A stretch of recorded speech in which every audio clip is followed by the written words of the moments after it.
Hi friends, welcome to నేర్పర్ YouTube channel. ఈరోజు మనం RRB group D expected paper discuss చేస్తున్నాం. సో దీనికోసం ఎస్ఎస్సి ఎంటీఎస్ 7/8/2019లో జరిగిన మార్నింగ్ షిఫ్ట్ డిస్కస్ చేస్తున్నాం. ఓకే, సో 2019 అంటే ఆల్మోస్ట్ 2020లో జరిగినట్టు. కాబట్టి మనకి ఆర్ఆర్బీ గ్రూప్ డి నోటిఫికేషన్ కూడా అదే టైంలో వచ్చింది కాబట్టి, సో అంటే 2018లో వచ్చింది. సో మ్యాక్సిమం మనకి ఈ టైప్లో క్వశ్చన్స్ అడిగే ఛాన్స్ ఉంది, ఎందుకంటే ఇది కూడా 10th క్లాస్ బేస్డే. సో ఆర్ఆర్బీ కూడా గ్రూప్ డి కూడా 10th క్లాస్ బేస్డే. సో క్వశ్చన్స్లోకి వెళ్దాం, చూడండి. First question, a man can finish a piece of work in 15 days. A woman can complete the same work in 10 days. Both work together for 5 days. Then the man leaves. How many days will be taken by the woman to finish the remaining work అంటారు. Okay, so ఒక man అంటే ఒక పురుషుడు ఒక పనిని 15 రోజులు చేస్తే ఒక స్త్రీ అదే పనిని 10 రోజుల్లో చేస్తుందట. స్త్రీ అంటే ఉమెన్ కదా, సో డబ్ల్యూ తీసుకుంటారు. ఒక ఉమెన్ అదే పనిని 10 రోజుల్లో చేస్తారట. సో ఇద్దరు కలిసి 5 రోజులు పని చేస్తారు. అసలు టోటల్ వర్క్ చూద్దాం. 15కు 10 LCM ఎంత? 30 కదా. 15 2 30, 10 3 30. అంటే మెన్ ఒక రోజులో 2 యూనిట్లు చేస్తారు అన్నట్టు, ఉమెన్ ఒక రోజులో 3 యూనిట్లు చేస్తుంది అన్నట్టు. ఓకే, సో చూద్దాం. Both work together for 5 days. ఇద్దరు కలిసి 5 days చేసిందంటే 2 + 3 5 యూనిట్లు 5 రోజులు, అంటే ఓవరాల్గా ఎంత? 25 యూనిట్ల వర్క్ అయిపోద్ది. ఓకే, సో అంటే టోటల్ 30 యూనిట్స్ వర్క్ అన్నట్టు. ఓకే, సో 25 యూనిట్ల వర్క్ అయిపోతే రిమైనింగ్ ఎంత? టోటల్ 30 కదా. సో టోటల్ 30 యూనిట్స్లలో 25 అయిపోతే ఎంత? ఇంకా 5 యూనిట్స్ ఉంటుంది. ఇప్పుడు ఈ 5 యూనిట్స్ ఏం చేయాలి? How many days will be taken by the women to finish the remaining work అంటాడు. రిమైనింగ్ వర్క్ 5 యూనిట్సే కదా. సో 5 యూనిట్స్ని ఉమెన్ చేస్తే ఉమెన్ ఎఫిషియన్సీ ఎంత? 3. 3 ఒకట్ల 3, 2 మిగులుతుంది కాబట్టి 2/3. 1 2/3 రోజులు. Option 4. Okay, next question. Cost price of 2 articles is same. One article among them is sold at a profit of 15% and other is sold at a profit of 12%. If the difference between their selling prices is 18 rupees, what is the cost price of each article అంటున్నారు. Okay, so చూడండి. So cost price అంటే కొన్న వేళ అనేది 2 వస్తువులకి same అంటున్నా. అంటే నేనేమనుకుంటున్నా అంటే 100 rupees కొన్నారు అనుకుంటున్నా. Okay, 1 article among them is sold at a profit of 15%. అందులో ఒక దాన్ని 15% లాభంతో అమ్మిరు. ఓకే, సో 15% లాభంతో అమ్మితే ఎంతకు అమ్ముతారు? 115కు అమ్ముతారు. ఓకే, సో ఇంకొక దాన్ని ఎంతకు అమ్మిరు? 12% లాభానికి అమ్మిరు. సో 12% లాభానికి అమ్మితే ఎంత? 112. If the difference between their selling prices. Okay, so ఇది ఫస్ట్ దాని కాస్ట్ ప్రైస్ అనుకుంటే సెకండ్ దాని కాస్ట్ ప్రైస్ అవుతుంది. ఇది ఫస్ట్ దాని సెల్లింగ్ ప్రైస్ అనుకుంటే ఇది సెకండ్ దాని సెల్లింగ్ ప్రైస్ అవుతుంది. ఈ రెండింటి మధ్య తేడా, ఈ సెల్లింగ్ ప్రైస్ల మధ్య తేడా ఎంత అంటుండు? 18 రూపాయలు అంటుండు. ఓకే, సో రూపాయలలోనే 18 రూపాయలు వాడిచ్చింది. మనకి ఇక్కడ వచ్చింది ఎంత?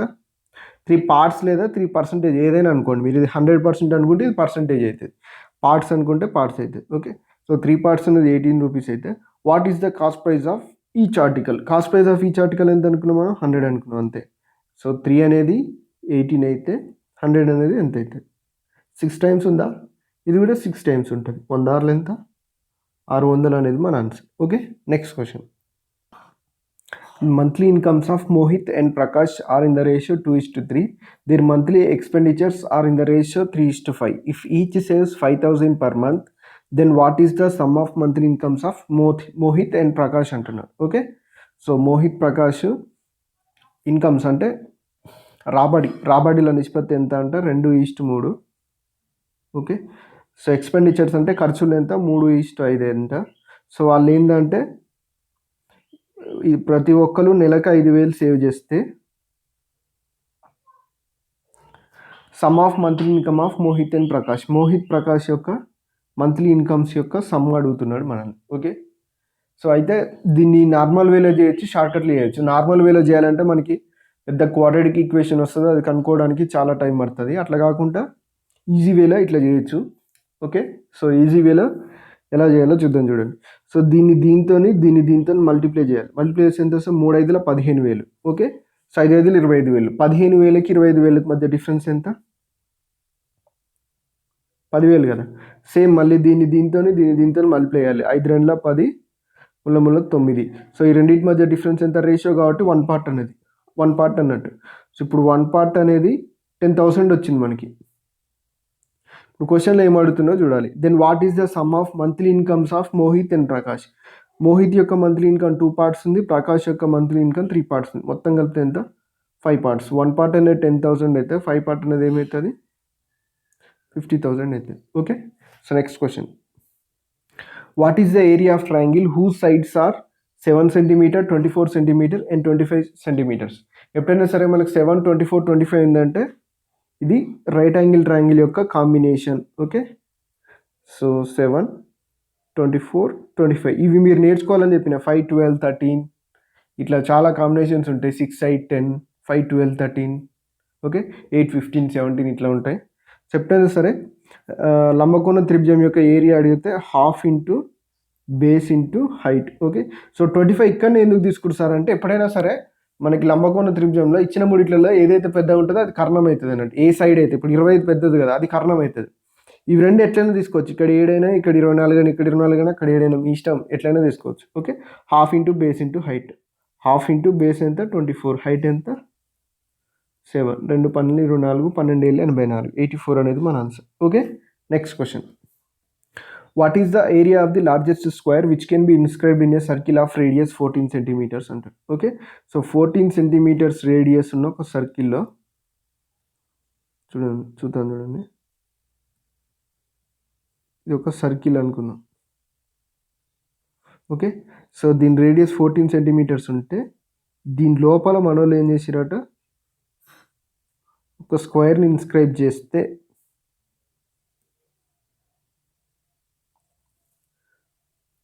అయితే ఇప్పుడు ఏమంటుండు, ఏరియా కనుక్కోమంటాడు. Largest square circle of radius 14 centimetres. Okay. ఇక్కడ నుంచి ఇక్కడికి ఇది మొత్తం ఏంటిది అవుతుంది? వ్యాసం అవుతుంది. మనకి ఇక్కడ రేడియస్ ఇచ్చిండు. ఓకే. సో ఇది మొత్తం డయామీటర్ అవుతుంది. రేడియస్ ఇక్కడ నుంచి ఇక్కడికి, ఇక్కడ నుంచి ఇక్కడికి 14 ఉంటే ఇక్కడ నుంచి ఇక్కడికి కూడా 14 ఉంటుంది. అంతేనా కాదు? అంటే ఇప్పుడు ఇండైరెక్ట్గా మనకి ఏం తెలుస్తుంది, ఈ స్క్వేర్ యొక్క లోపల ఉన్న స్క్వేర్ యొక్క మనకి డయాగ్నల్ తెలుస్తుందా? ఇది వచ్చింది కదా, ఇది ఎంత వచ్చింది? 28. ఓకే. సో నార్మల్గా అయితే సైడ్ ఏ ఉన్న ట్రయాంగిల్తో కంపేర్ చేసి ఇది ఏమవుతుంది, ఇది ఏ, ఇది ఏ, ఇది ఏ, ఇది ఏ ఉంటే ఇది ఏమవుతుంది? √2a అవుతుంది. ఓకే. సో మనకి ఇక్కడ √2a వాల్యూ వచ్చింది కదా, √2a అనేది ఎంత? 28 అవుతుంది. ఏ ఏమవుతుంది? 28/√2 అవుతుంది. సో 28ని నేను ఏం రాస్తున్నా అంటే 14√2 ఇంటూ √2/√2 రాస్తున్నా. దీనికి కట్ అయిపోయింది. మనకేం కావాలి ఇప్పుడు? ఏరియా కావాలి. ఓకే. సో లార్జెస్ట్ స్క్వేర్ యొక్క ఏరియా కావాలి. ఏరియా అంటే దీన్ని స్క్వేర్ చేయాలి. ఏ స్క్వేర్ 14 స్క్వేర్ అంటే ఎంత? 196. √2 స్క్వేర్ అంటే 2. 196 ఇంటూ 2 అంటే 19 2 38, 6 2 12, 380 ప్లస్ 12 ఎంత? 392. ఆప్షన్ 1 అనేది మన answer. Okay. Next question. Okay. Next, what is the value of something? Simplification ఇచ్చారు. సో దీన్ని చేద్దాం చూడండి.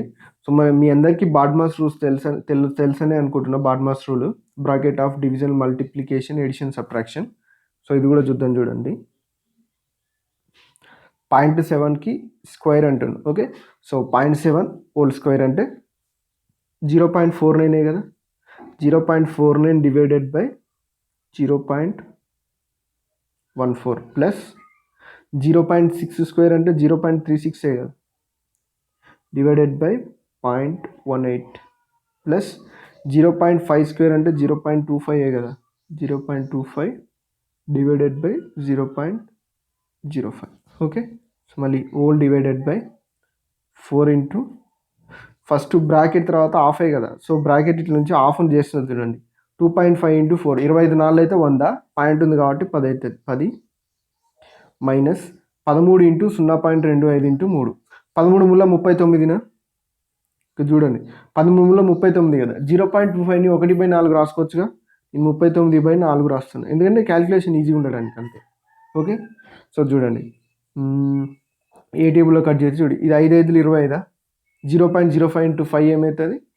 లేదా పాయింట్ కట్ అయితే 5 5 25. సో ఇది కూడా పాయింట్ కట్ అయితే 18 2 36. ఇది కూడా పాయింట్ కట్ అయితే 7 7 49, 7 2 14. ఓకే.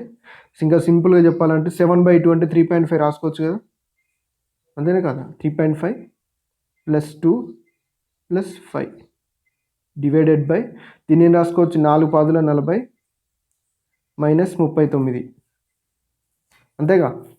40 మైనస్ 39 అవుతుంది. ఓకే.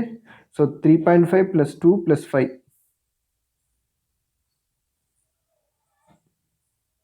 ఏమవుతుంది 3.5 ప్లస్ 2 5 2 7 7 3 10.5 అవుతుంది. Okay, so 10.5 divided by 1. Okay, so point వద్దనుకుంటే 2తో గుణించి 2తో మల్టిప్లై చేస్తే ఏమవుతుంది 21 డివైడెడ్ బై 2 అవుతుంది. Option 4. Okay, next question. A bus covers first 200 kilometers of a journey in 4 hours and the next 600 kilometers in 6 hours. What is the average speed of the bus for the whole journey అంటారు. Okay, so first మొదటి 200 కిలోమీటర్లని 4 గంటలలో, తర్వాత 600 కిలోమీటర్ని 6 గంటలలో travel చేస్తే మొత్తం సగటు వేగం లేదా సరాసరి వేగం కనుక్కోమంటుంది. ఎప్పుడైనా సరే యావరేజ్ స్పీడ్ అనేది ఎట్లుంటుంది అంటే total distance travelled by total time taken. Okay, ఇది మీకు చాలాసార్లు చెప్పాను. మొత్తం ఎంత దూరం ట్రావెల్ చేసిందో దానికి మొత్తం ఎంత టైం తీసుకుందో దానికి మధ్య నిష్పత్తినే టోటల్ యావరేజ్ స్పీడ్ అవుతుంది. Total distance travelled by total time taken.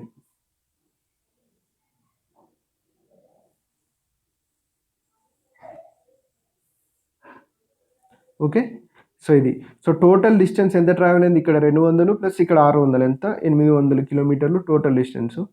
Total time ఎంత తీసుకుంది ఇక్కడ 4 గంటలు, ఇక్కడ 6 గంటలు తీసుకుంది, అంటే సో టోటల్గా 10 గంటలు. సో యావరేజ్ స్పీడ్ ఏమవుతుంది 80 కిలోమీటర్, ఇది హవర్స్ కాబట్టి కిలోమీటర్ అవర్స్, అంతే.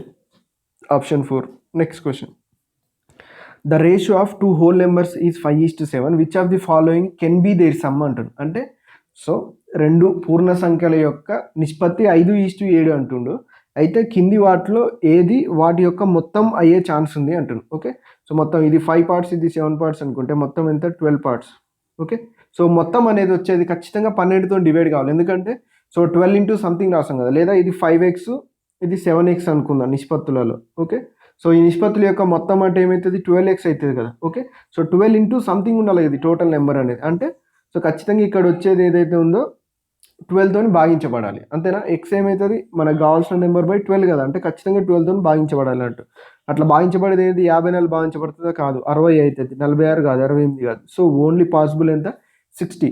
ఓకే, సో అదే సమ్ అయ్యే ఛాన్స్ ఉంటుంది అన్నట్టు. Okay, next question. A certain sum invested on compound interest grows to 5,040 in 3 years if the rate of interest is 20% for the first year, 40% for the second year and 50% for the third year. Then what is the sum? Okay, so కొంత సొమ్ముని చక్రవడ్డీకి ఇచ్చిందంట. చక్రవడ్డీకి ఇవ్వడం వల్ల 5,040 రూపాయలు అయిందన్నట్టు 3 సంవత్సరాలలో. అయితే ఆయన వడ్డీ rate ఎంత అంటుండు, మొదటి సంవత్సరంలో 20% అంట, రెండో సంవత్సరంలో 40% అంట, మూడో సంవత్సరంలో 50% వడ్డీ రేటుతో వడ్డీకి ఇచ్చిందంట. అయితే ఇప్పుడు ఆయన ఎంత ఇచ్చిండు అని అడుగుతున్నాం మనం. ఓకే, సో చూద్దాం చూడండి. ఫస్ట్ 100 రూపాయలు ఇచ్చిండు అనుకుందాం ఈజీ ఉండడానికి. సో ఫస్ట్ ఇయర్లో ఏమైంది 20% అయింది. సో 100లో 20% అంటే 20నే కాబట్టి 120 అవుతుంది. సో 120 తర్వాత నెక్స్ట్ ఇయర్కి వడ్డీ రేట్ ఎంత 40%. ఓకే, సో 40%, 120లో 40% ఎంత 10% అంటే 12, 40% అంటే ఇంటూ 4, 12 48. ఓకే, సో ఎంత పెరిగింది 168 అయింది. మళ్ళీ ఇప్పుడు మూడో సంవత్సరంలో ఎంత 50% అంటుంది. ఓకే, సో 50% అంటే ఇలా సగం అన్నట్టు, 50% అన్నా సగం అన్న ఒకటే కదా. సో ఎంత 84, 168 ప్లస్ 84, ఫస్ట్ 4 యాడ్ చేయండి. 168 ప్లస్ 4 అంటే ఎంత 172, 172 ప్లస్ 80 ఎంత 252. ఓకే, సో 100 ఉండేది 252 అయింది అన్నట్టు. ఓకే, సి 100 అనేది సమ్ 100 రూపాయలు తీసుకుండు, ఇప్పుడు ప్రజెంట్ 252 అయింది. అయితే సో అది ఎంత అయిందంట 5,040 రూపాయలలో అయింది. 252 అనేది 5,040 రూపాయలు అయితే మనకి ఏం కావాలి 100 అనేది కావాలంతే. చాలా సింపుల్ చూడండి ఇట్లా ఆలోచిస్తే. ఓకే, సో 2 టైమ్స్ ఉందా పక్కన 0, ఇది కూడా 2 టైమ్స్ పక్కన 0 ఎంత 200, 2000 మన ఆన్సర్. ఓకే, సో ఏదైనా సరే కాంపౌండ్ ఇంట్రెస్ట్ అయినా పర్సంటేజెస్ రెండు సేమ్ ఉంటాయి. ఓకే, సో పర్సంటేజెస్ మీరు బాగా నేర్చుకుంటే కాంపౌండ్ ఇంట్రెస్ట్ వచ్చినట్లే. ఆ పర్సంటేజెస్లో కూడా సక్సెసివ్ పర్సంటేజ్ చేంజ్ అని ఉంటుంది. ఆ సక్సెసివ్ పర్సంటేజ్ గురించి మీరు నేర్చుకోగలిగితే కాంపౌండ్ ఇంట్రెస్ట్ అనేది చాలా easy. Okay, next question. Samrat alone can complete a work in 10 days and Virat alone can complete the same work in 40 days. If they are working on alternate days with Samrat starting the work, then in how many days will the total work will be completed అంటాడు. Okay, సామ్రాట్ 10 డేస్లో చేస్తాడు, Virat 40 days. అంటే మన answer ఖచ్చితంగా 10కి 40కి మధ్యలో ఉంటుంది. Okay, so ఆ లాజిక్స్ ఎందుకు లే కానీ ప్రాబ్లం చేద్దాం చూడండి. So Samrat alone complete work in 10 days. సామ్రాట్ 10 daysలో చేస్తాడు, విరాట్ 40 daysలో చేస్తాడు. ఓకే, సో ఒకరోజు తప్పించి ఒకరోజు చేస్తారు అన్నట్టు వీళ్ళు వాళ్ళకు.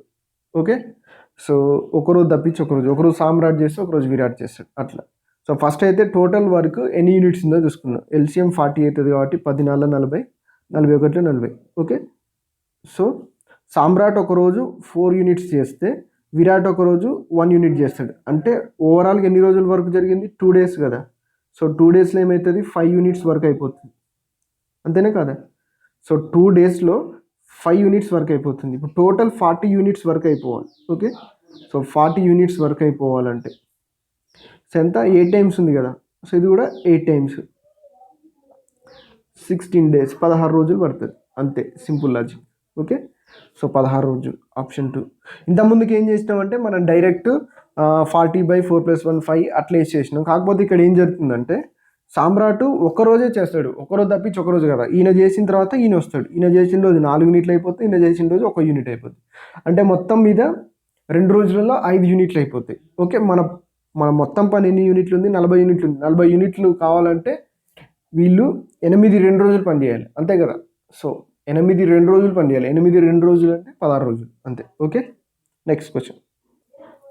What is the least common multiple of all even numbers between 5 and 13? 5కి 13కు మధ్యలో ఉన్న సరి సంఖ్యల యొక్క ఎల్సిఎం కనుక్కోమంటున్నాను అంతే. సో సరి సంఖ్య ఫస్ట్ వచ్చేది 6, తర్వాత 7 బేస్ సంఖ్య, తర్వాత 8, మళ్ళీ 10, తర్వాత 12. 6, 8, 10, 12 యొక్క ఎల్సిఎం కనుక్కోవాలి. ఓకే, సో ఎల్సిఎం కనుక్కోవడానికి మీకు సింప్లెస్ట్ మెథడ్ ఒకటి చెప్తా చూడండి. సో ఫస్ట్ ఇందులో పెద్ద నెంబర్ తీసుకోండి సింపుల్గా. ఫస్ట్ పెద్ద నెంబరు, నెక్స్ట్ 10 ఉంది కదా. సో 10లో ఆల్రెడీ మనం 10ని మనం ఏం రాసుకోవచ్చు? 5 × 2 రాసుకోవచ్చు. 12ని ఏం రాసుకోవచ్చు? 6 × 2 రాసుకోవచ్చు. ఓకే, సో ఒక 2 ఆల్రెడీ మనం తీసుకున్నాం కాబట్టి సో 2 ఉంది ఇందులో, 5 లేదు కాబట్టి 5ని తీసుకుందాం. Okay, so next 8. 8ని ఏం రాయొచ్చు మనం? ఓకే, సో ఇందులో 6 కూడా ఉంది కదా. సో ఇక్కడ 6 ఉంది కాబట్టి 6 కూడా తీసేసిన.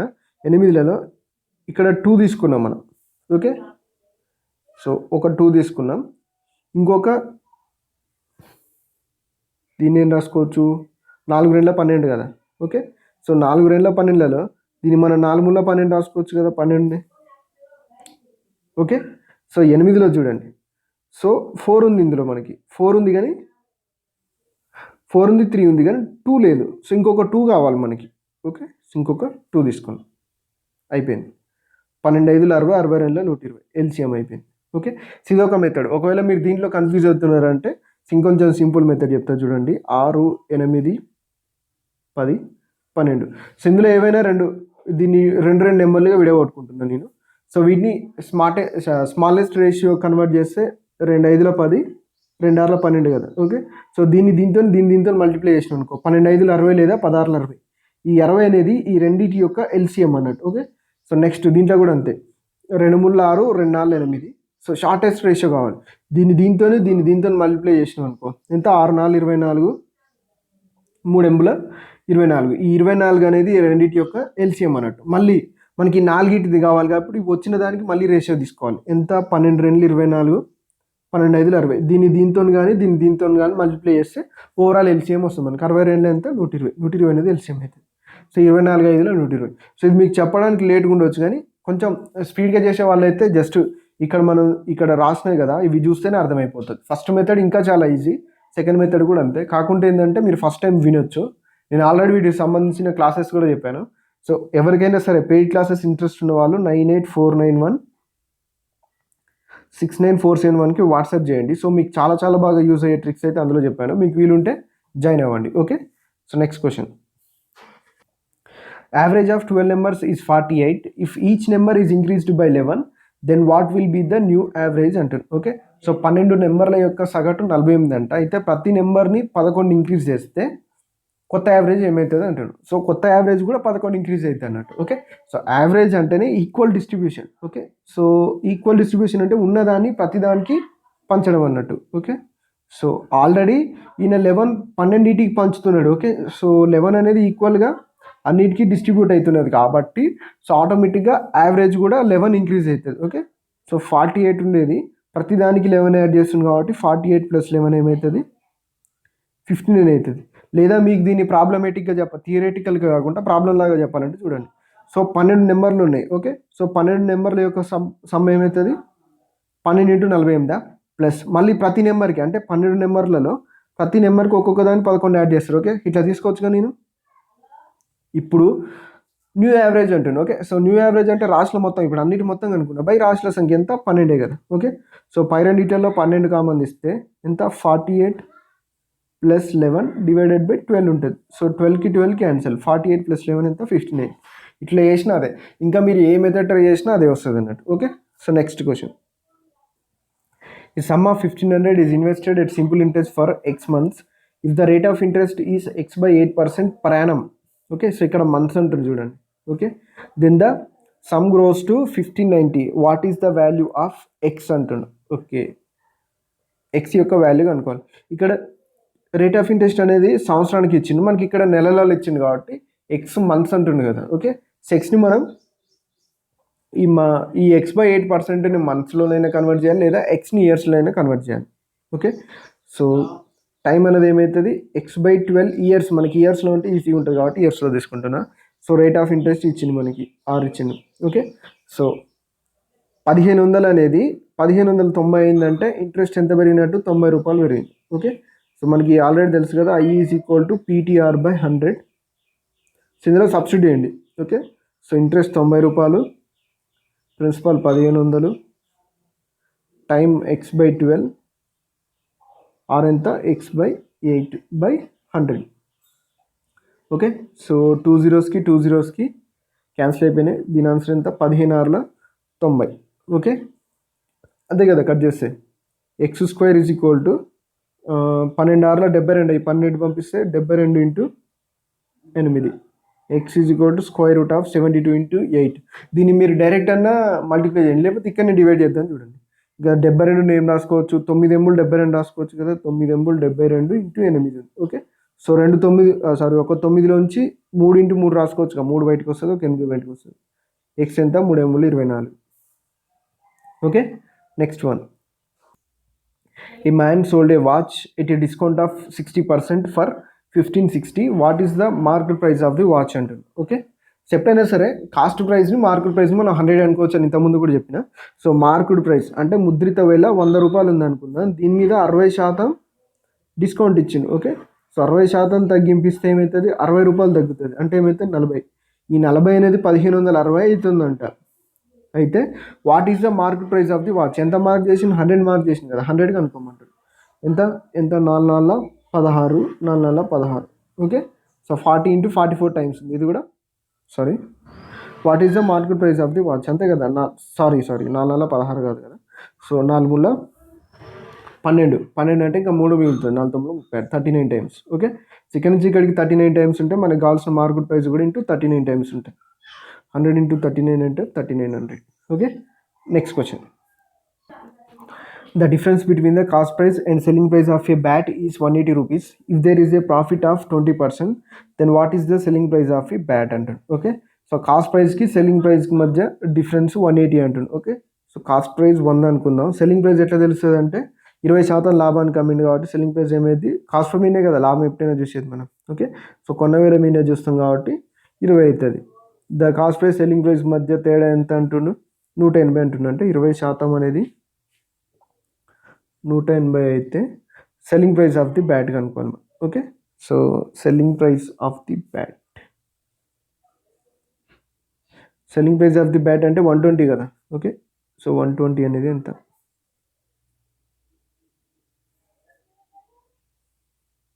ఓకే, సో 20% అనేది 1080 అయితే 120% అనేది ఏమవుతుంది. ఓకే, సారీ 180 కదా, ఇక్కడ 1080 అని. 20% అనేది ఎంత 180 డిఫరెన్స్ వాడే ఇచ్చింది కదా 180 అయితే 120% అనేది ఎంత ఇక్కడ 0కి ఇక్కడ 0 కట్ అయితే 2 ఆర్ల 12 ఇది ఎంత 18 ఆర్ల 18 6 ఎంత 108 0కి 0 1080 అనేది మన ఆన్సర్ అయితే okay next question the number of tables that can be purchased by A person in 2800 gets reduced by 20 if the price is increased by 40% what is the initial price of each table అంటాను okay so ఎప్పుడంట price అనేది 40% పెరగడం వల్ల 20 table తక్కువగా ఉంటుంది అన్నట్టు okay so 40% పెరగడం అంటే so price అనేది ఇంత ముందుకు 100 ఉండేది ఓకే సో 40% పెరిగింది అనుకుందాం ఓకే సో ఇదేంటిది ఇనిషియల్గా స్టార్టింగ్లో 100 ఉండేది సారీ స్టార్టింగ్లో కాదు ప్రజెంట్ రేట్ ఓకే సో 40% పెరిగింది ఓకే సో 40% పెరిగిందంటే సో ఇదేం రాసుకోవచ్చు 4/10 ఓకే సో ప్రజెంట్ అన్నట్టు ఇది ఆఫ్టర్ ఇంక్రీజ్ అంటుంది కదా ఓకే సో ఆఫ్టర్ ఇంక్రీజ్ 40% అంటే 4/10 అంటే ఎన్ని తగ్గుతున్నాయి 20 టేబుల్ తగ్గుతున్నాయి ఓకే సో ఎంత 4 5 20 ఇదెంత 10 5 50 ఓకే సో ఆఫ్టర్ ఇంక్రీజ్ ఎంత ప్రైస్ ఇంక్రీజ్ అవ్వడం వల్ల 20 టేబుల్స్ తక్కువగా ఉంటుండు ఓకే టోటల్గా అయితేనే 50 ఉంటుండు అంతేనే కదా సో ఇప్పుడు ప్రజెంట్ టోటల్ 50 ఉంటుండు తగ్గడం వల్ల 20 తగ్గిపోయినాయి ప్రైస్ పెరగడం వల్ల 20 తగ్గిపోయినాయి ఓకే సో ఓవరాల్ ఇంత ముందు ప్రైస్ పెరగక ముందుకు మొత్తం ఇప్పుడు ప్రజెంట్ టోటల్ ఏమో 50 ప్రైస్ పెరగక ముందుకు ఇంకో 20 ఎక్స్ట్రా కొనేటోడు అంటే టోటల్గా 70 కొనేటోడు ఓకే సో 2800 రూపీస్కి 70 టేబుల్ కొనేటోడు అంటే ఒక్కొక్క దానికి ఎంత పడుతుందంటే 7 4 28 పక్కన 0 40 రూపాయలు పడుతుంది ఒకవేళ క్వశ్చన్ అలా కాకుండా ఇనిషియల్ ప్రైస్ కాకుండా ప్రజెంట్ ప్రైస్ అడిగింది అనుకో ప్రజెంట్ ప్రైస్ ఏమైతే ఓన్లీ 50 టేబుల్స్ మాత్రమే కొంటుండు ఓకే సో ఓన్లీ 50 టేబుల్స్ మాత్రమే కొంటే ప్రజెంట్ ప్రైస్ ఏమవుతుంది 2800 డివైడెడ్ బై 50 అవుతుంది 0కి 0 కట్టు 5 5ల 25 ఇంకా 3 మిగులుతుంది 5 6 30 సో ప్రజెంట్ 56 రూపాయలు పడుతుంది ఒక్కొక్క చైర్కి అంతే కదా 40% పెరగడం వల్ల ఒక్కొక్క చైర్కి 56 రూపాయలు పడుతుంది ఓకే సో ప్రైస్ తగ్గక ముందుకు ఎంత పడేది ఒక్కొక్క చైర్కి 40 రూపాయలు పడేది అన్నట్టు okay next question next simplification సంబంధించిన క్వశ్చన్ వచ్చింది 1 - 1/4 1/4 అంటే పావు అన్నట్టు ఓకే సో ఒకటిలోంచి 1/4 తీసేస్తే ఎప్పుడైనా 3/4 వస్తుంది ఓకే సో లేదా 4 1 4 - 1 ఎంత 3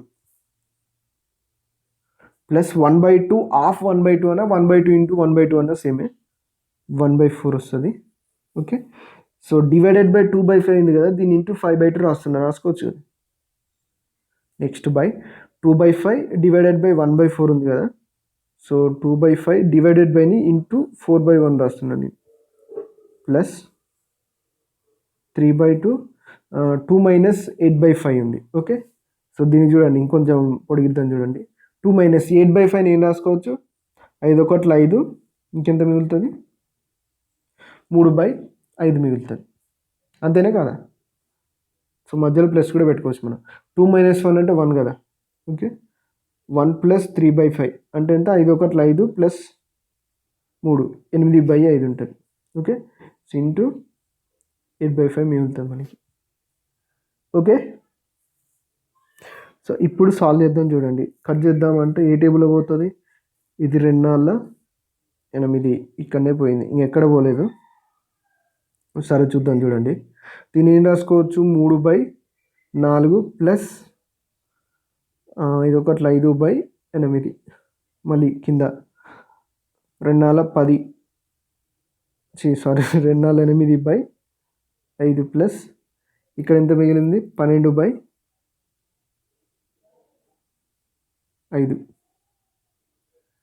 ఓకే సో ఇప్పుడు యాడ్ చేద్దాం చూడండి దీన్ని నేను ఇంటూ 2 అనుకుంటున్నాను అనుకోవచ్చు కదా 3 6 + 5 ఎంత 11/8 డివైడెడ్ బై 12 + 8 ఎంత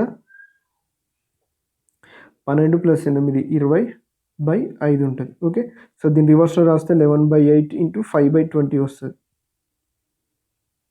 అంతేనా ఎక్కడైనా మిస్టేక్స్ చేసినాము 11/8 ఇంటూ 5/20 11 ఐదుల 55, సరి టచ్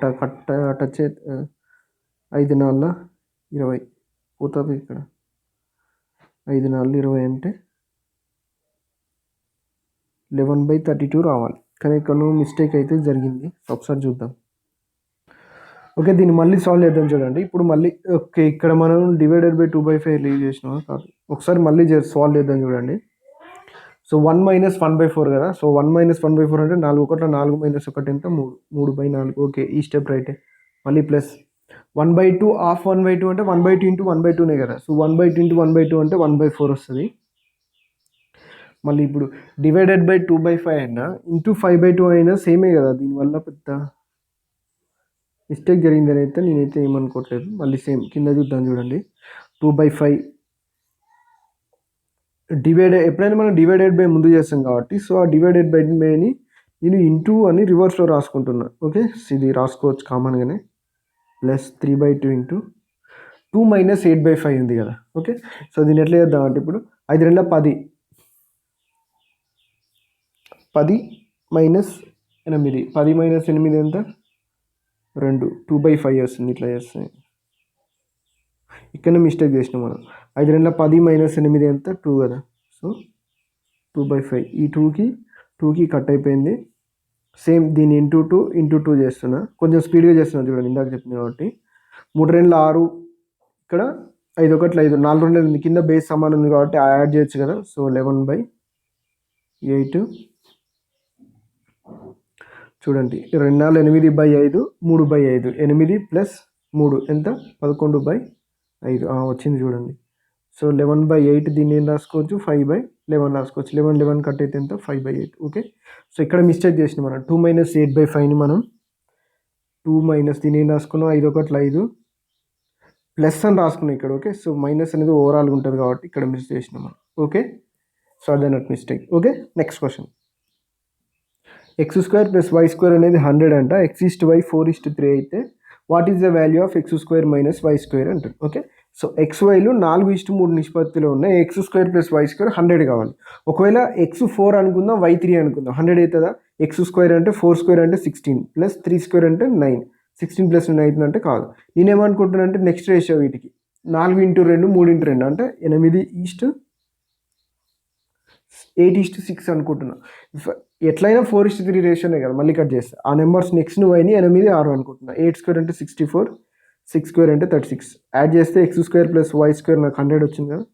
సో వచ్చింది అంటే x వాల్యూ 8, y వాల్యూ 6 అన్నట్టు. దీంట్లో సబ్స్టిట్యూట్ చేయండి.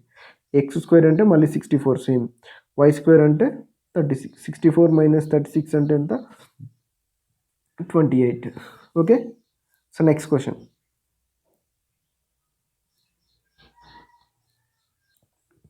What is the median of 7 18 6 9 4 15 21 14 26? Median అనుకోవాలంటే ఆరోహణ లేదా అవరోహణ క్రమంలో రాయాలి. సో మనం చిన్న నుంచి పెద్ద రాద్దాం. ఫస్ట్ 4 ఉంది చిన్నది, తర్వాత 6 ఉంది, తర్వాత 7 ఉంది, 7 తర్వాత 9 ఉంది, 9 తర్వాత చిన్న నెంబర్ 14 కదా. సో 14 ఉంది, 14 తర్వాత 15 ఉంది, 15 తర్వాత 18 ఉంది, 18 తర్వాత 26 ఉంది. సో ఒకసారి చెక్ చేసుకుందాం మనం అన్ని కరెక్ట్ రాసినామా రాయలేదని. 7 రాసినాం, 9 రాసినాం, 4 6 15 18. ఓకే, సో 21 మిస్ చేసినాం. 14 రాసిన, 21 26. Okay, so 1 2 3 4 5 6 7 8 9. 1 2 3 4 5 6 7 8 9. ఓకే, సో ఒకసారి చూసుకుంటే అన్ని ఎవరైనా క్రమాలు ఉన్నాయి కదా. సో వీటి యొక్క మిడిల్ నెంబర్ కానీ మిడిల్ నెంబర్స్ యొక్క యావరేజ్ కానీ మనకు కావాల్సిన మీడియన్ అయితే మనకు తెలిసిందే. సో మొత్తం ఎన్ని ఉన్నాయి 1 2 3 4 5 6 7 8 9 ఉన్నాయి. 9 ఉంటే ఇటు 5 పోతే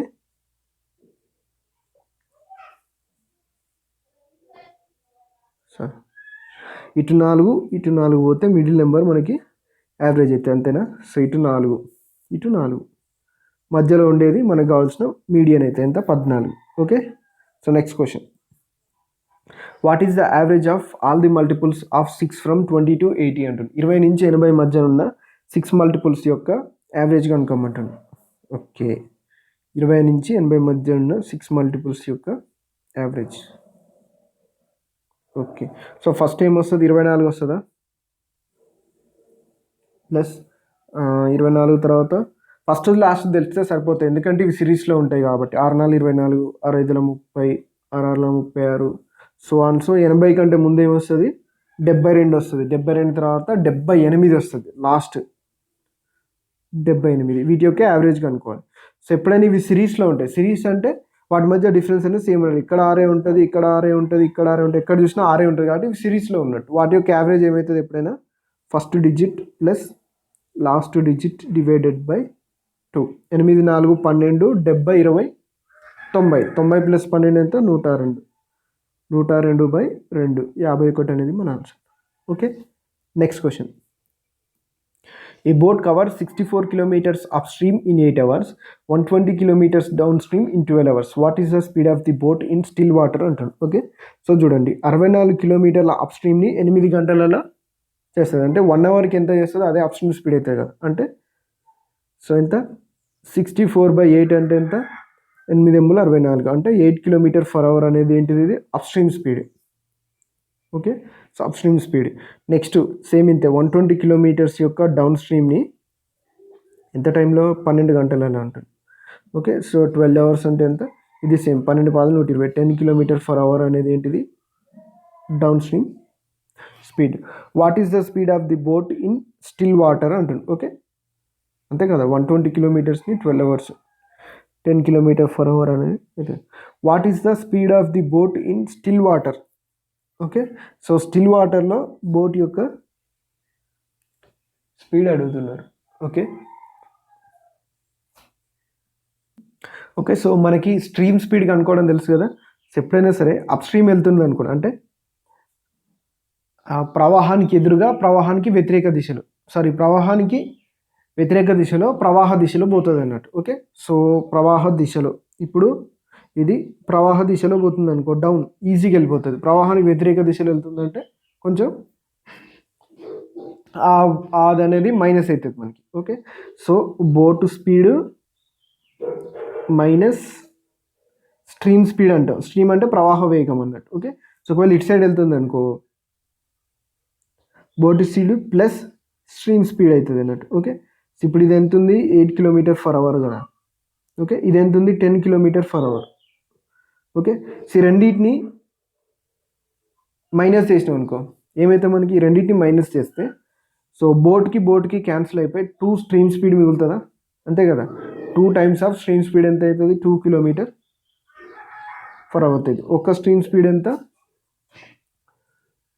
1 km/h. అంతేనే కదా. ఇది డౌన్ స్ట్రీమ్, ఇది అప్ స్ట్రీమ్. అయితే స్ట్రీమ్ స్పీడ్ 1 km/h కదా. ఓకే. ఇక్కడ మీటర్/సెకండ్లలో అడుగుతున్నాడు చూడండి. మన km/hలో అయితే వస్తుంది. సో చూడండి 1 km/h స్ట్రీమ్ స్పీడ్ అయినప్పుడు ఇప్పుడు ఈ boat speed minus stream speed తీసుకుంటే 8 km/h అంటే -1 సంథింగ్ -1 8 km/h. ఈ -1 ఇటు వస్తే ఏమవుతుంది? బోట్ స్పీడ్ ఎంత వస్తుంది? స్టిల్ వాటర్లో 9 km/h వస్తుంది. దీన్ని మీటర్/సెకండ్లలో మార్చాలి. 9 × మీటర్/సెకండ్లో మార్చాలంటే 5/12 కదా.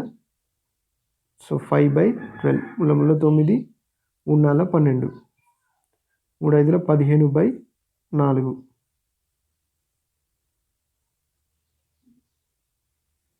అంతే కదా. సో 15/4 లేదా డైరెక్ట్ ఫామ్లో ఉంటుంది కదా. సో డైరెక్ట్ ఫామ్లో ఏంది? మనం ఇప్పుడు down stream speed up stream speed వచ్చినప్పుడు బోట్ స్పీడ్ కనుక్కోవడానికి ఏం చేస్తాం మనం? మనకి ఎంత వచ్చింది? 8 కదా. 8 + 10/2 వేస్తాం. సో ఇట్లనే 9 km/h వస్తుంది. ఈ 9 km/h మీటర్/సెకండ్లోకి మార్చాలంటే లేదా 60 నిమిషాలలో మీటర్లోకి మార్చాలంటే 9000 మీటర్లు కదా. ఓకే. దీన్ని సెకండ్లోకి మార్చాలంటే ఇంటూ 60 కదా. So 9000 meters. 0 0 0 0 cancel. Okay. So 90/36 9 4 36. Okay వచ్చింది. సో 10/4 అంటే 4 2 8 10 5 5/18 కదా, సారీ చేసేది 5/18 అనుకుంటా, 5/12 కాదు. సో 5/18, ఎందుకంటే యాక్చువల్లీ నేను ఫార్ములాస్ ఎక్కువ వాడను, లాజికల్గా చేస్తాను. ఓకే, సో 5/18 అంటే 9×2 = 18, 5/2 means 2.5. Okay, so next question. The height of a right circular cone is 24 centimeter and the radius of its base is 7 centimeters. So what is the cost of painting the curved surface area of the cone at the rate of 6 per centimeter square అంటుంది. Okay, so ఒక cone ఇచ్చిండు, height of the right circular cone, height ఎంత ఇచ్చిండు మనకి ఇక్కడ 24 centimetres ఇచ్చిండు. Radius of it's base ఎంత ఇచ్చిండు మనకి 7 సెంటీమీటర్ ఇచ్చింది. ఇందాకని చెప్పుకున్నాం, ఇది ఒక లంబకోణ త్రిభుజం అవుతుంది, ఇది 7, 24 అవుతుంది, 25 అవుతుంది అని. Okay, so what is the cost of painting the curved surface area of the cone at the rate of 6 per centimeter square అంటుంది. 1 సెంటీమీటర్ స్క్వేర్కి ఎంత, 6 రూపీస్ అంటుంది. సో ఈ కోన్ యొక్క కర్వ్డ్ సర్ఫేస్ ఏరియాకి ఫార్ములా ఏంటిదంటే πRh. ఓకే, సో ఇది మీకు తెలుసని అనుకుంటున్నా. πRh అంటే 22/7 ఇంటూ హైట్ ఎంత 24. సో మొత్తం ఎంత, ఒక్కొక్క సెంటీమీటర్ స్క్వేర్కి 6 రూపీస్ అన్నాడు. 7 కట్ అయిపోయింది. సో మన ఆన్సర్ ఖచ్చితంగా 22 ఉంది కాబట్టి 11 మల్టిపుల్ అయి ఉంటుంది. సో ఇచ్చిన ఆప్షన్లలో 11 మల్టిపుల్, ఆప్షన్ 2, ఆప్షన్ 3 మాత్రమే ఉన్నాయి. ఓకే, సో కొంచెం జాగ్రత్తగా గమనిస్తే 80 వచ్చే ఛాన్స్ ఉంది మనకి ఇందులో, అంటే లేదు, అంతే కదా. సో 80 వస్తుంది ఎక్కడైనా మనం మల్టిప్లై చేస్తే. సో 20 400, 4 6 24 అంటే 2400కి ఎక్కువనే వస్తుంది కానీ తక్కువ రావట్లేదు కాబట్టి అప్రాక్సిమేట్ తీసుకున్నా. సో మన ఆన్సర్ 100% 3300 అన్నట్టు. Okay, so thanks for watching. Maximum మీకు అర్థమైనవి అనుకుంటున్నా, మ్యాక్సిమం క్వశ్చన్స్. ఓకే, సో వీలున్నంత వరకు మీ ఫ్రెండ్స్కి షేర్ చేయండి. మీకు ఎవరైనా పెయిడ్ క్లాసెస్ జాయిన్ కావాలంటే 9849169471కి వాట్సాప్ చేయండి. సో మీకు ఎన్టీపీసీ వాళ్ళకి CBT 2కి సంబంధించింది కూడా మన దగ్గర ఉన్నాయన్నట్టు. సో అది మీరు ప్రిపేర్ అయితే మ్యాక్సిమం CBT 2లో హై స్కోర్ చేయొచ్చు. Okay, so thank you.